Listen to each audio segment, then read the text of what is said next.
MC റോഡിലെ ഏനാത്ത് പാലം ഉദ്ഘാടനം ചെയ്ത് 2 വർഷത്തിനുള്ളിൽ വൻ ശബ്ദത്തോടെ ചെറിയ ചീള് ഇളകിത്തെറിച്ചിരുന്നതായി സമീപവാസികൾ.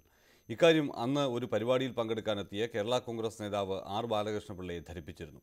നിർമ്മാണ സമയത്തും നിരവധി പോരായ്മകൾ ശ്രദ്ധയിൽപ്പെട്ടിരുന്നെന്ന് സമീപവാസിയായ ലക്ഷ്മണൻ ന്യൂസ് 18നോട് പറഞ്ഞു.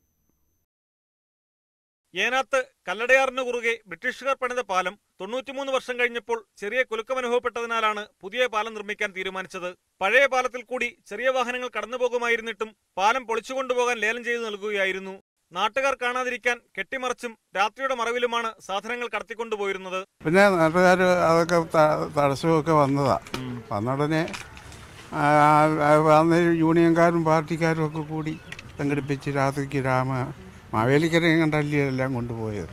അന്ന് നാട്ടുകാർ ഇതിനെതിരെ രംഗത്ത് വരികയും ചിലർ കോടതിയെ സമീപിക്കുകയും എല്ലാം ഉണ്ടായെങ്കിലും പിന്നീടെല്ലാം തണുത്തു. ഏറെ ശക്തമായി നിർമ്മിച്ചിരുന്ന ഇരുമ്പ് തൂണുകൾ പൂർണ്ണമായി മുറിച്ചുമാറ്റാനാവാത്തതിനാൽ കരാറെടുത്തവർ ബാക്കി ഉപേക്ഷിച്ച് സ്ഥലം വിടുകയായിരുന്നു. ആരെയും പ്രവേശിപ്പിക്കത്തില്ലായിരുന്നു അവിടത്തേക്ക്. അത്ര 2 സൈഡും കെട്ടി ബന്ധുസാക്കിയിട്ടാണ് ചെയ്തത്.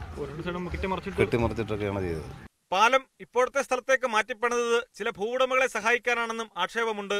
6 ആഴം കൂടുതലുള്ള ഇവിടെ പാലം നിർമ്മിക്കുന്നതിനെതിരെയും നിർമ്മാണഘട്ടത്തിൽ ആക്ഷേപമുയർന്നിരുന്നു.